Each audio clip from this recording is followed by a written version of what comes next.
Well, after I became an adult, I would see my parents for about 2 weeks a year.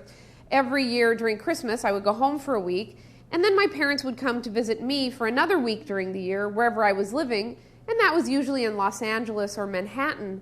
And it seemed like the perfect amount of time to spend around each other. My parents both grew up in Spokane, Washington, and I think they liked it that I'd chosen to live in big metropolises, and they especially love New York City, where my mother's always saying things like, "You can feel the energy coming up through the sidewalks." Now, when my parents would come to visit me, I would always have to guide them around and shepherd them, but then at the same time be deferent because they're my parents and it's this tricky dance that we're always dancing. 2.5 years ago, I was in New York City working on Saturday Night Live, and my parents came for their annual visit, and I was trying to think of fun things that we could all do together. And I had been invited to this restaurant opening that a chef friend of mine was having, and I knew there'd be a lot of atmosphere and free food and excitement. So I invited my parents to go along with me, and I told them to be ready on that day at the apartment at about 7:30, that I'd probably have to work right up until that time, but I would come and get them and we would go on to this opening. Well, the day arrived, and as I was leaving Rockefeller Center, I looked down at my invitation and I realized that I'd mixed up the date of the opening. It had actually been for the night before, and I felt like such an idiot, and I'd totally blown it, and I realized I had to think of something else for us to do quick. So I got back to the apartment, and there my parents were, all dressed up, with their coats already over their arms, and I swear to God they look a foot shorter in New York City. And I said, "Oh, Mom and Dad, I'm terribly sorry, but we're going to have to make a change of plans." And they said, "Oh, a change of plans." They sat down on the bed. And I said, "I mixed up the date of the restaurant opening. It was actually last night. But let me suggest an alternative. How about we go to the very same restaurant, have a nice leisurely dinner, my treat, and then afterwards, if we feel like it, we could go by the video store and pick up a video and come back to the apartment and watch it." Well, then my mother, because she insists on being contrary to me at all times, said, "No, I'd like to see a Broadway show. I'm dressed to see a Broadway show. Let's go see a Broadway show." And I said, "Oh, okay, well, it's 7:40. Broadway shows usually start at 8 o'clock. And she said, "All right, we have 20 minutes, and what's playing on Broadway, and what do you think I would like, and what's available?" And I said, "Oh, well, I don't really have that information off the top of my head. But I do know that in Times Square, they have this half-price ticket-selling booth where they sell tickets to shows that aren't sold out at the last minute, and maybe if we rushed there, we could get something." Well, oh, they like that half price. So we rush downstairs, and miraculously, we get a cab right away. And my mother immediately says to the cab driver, "Hi, my name is Jerry Sweeney, and this is my husband, Bob Sweeney, and we are here all the way from Spokane, Washington, to visit our daughter who's in show business.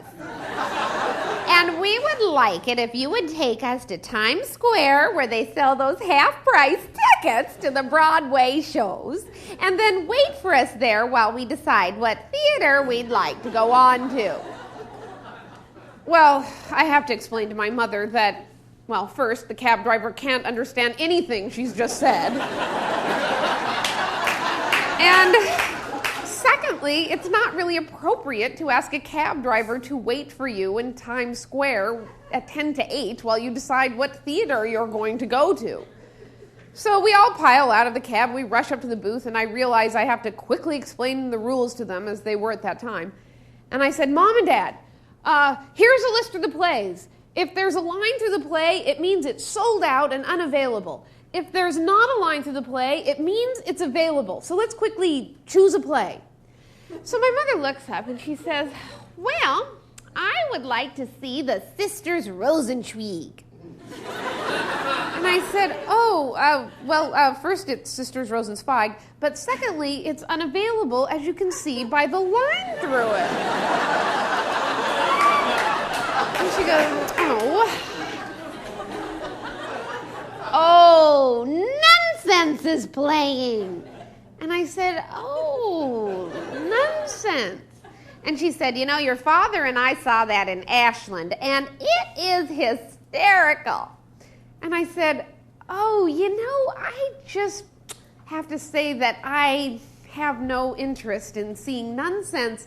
However, I am interested in seeing any of the other plays that are available, of which there are many. And she said, but your father and I, we thought it was hysterical. And I said, well, and you've seen it, and I haven't seen it, so it seems like everybody's happy.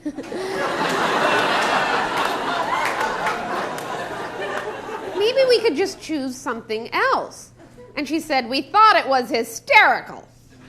Well, just then the man behind the booth said, we're closing, last call. And my mother rushed up and she said, we want 3 tickets to the Sisters Rosenzweig. And the guy said, well, lady, that's unavailable. And I said, yes, mother, as I told you, that's unavailable. And she said, nonsense. So that's how we came to have 3 tickets to Nonsense. Now, I can't explain to you exactly why I didn't want to see Nonsense so much, but I think it just has to do with my fear of Catholic vaudeville. And my feeling that there would probably be a lot of big wacky nuns running around the stage throwing rosaries out at us. And frankly, I was afraid I was going to be offended, even though I'm not a practicing Catholic. And my parents, they're big practicing Catholics. But here we are with 3 tickets to Nonsense, and we start rushing towards the theater, and I'm so angry, and I'm walking like a block ahead, and they're scurrying behind me trying to keep up. And we burst into the theater at like 1 minute to 8, and, well, there's plenty of seats available. And they kind of herd us all down to the first 3 rows, and my parents and I are sitting in the middle of the second row.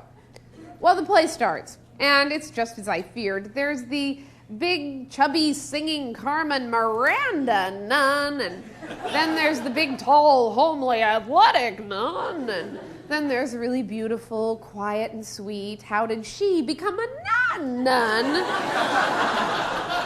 And they are, in fact, throwing rosaries out at us, and holy water, and holy cards, and I look over to my parents, and all of the blood has rushed to their head, and they are rocking back and forth, and they are laughing harder than I have literally ever seen them laugh in my entire life. To them, this is the funniest play they've ever seen. So, I'm trying, and I'm watching, and I'm scrutinizing, and I'm kind of becoming this Margaret Mead of observing nuns.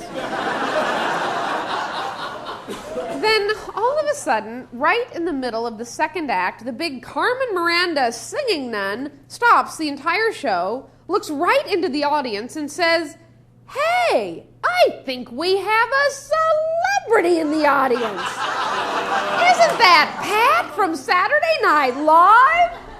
And I look up, and my mother says, they know you, they know you. And the Carmen Miranda nun says, if Pat were a religious, would Pat be a priest or a nun? And everyone goes, ah! Oh.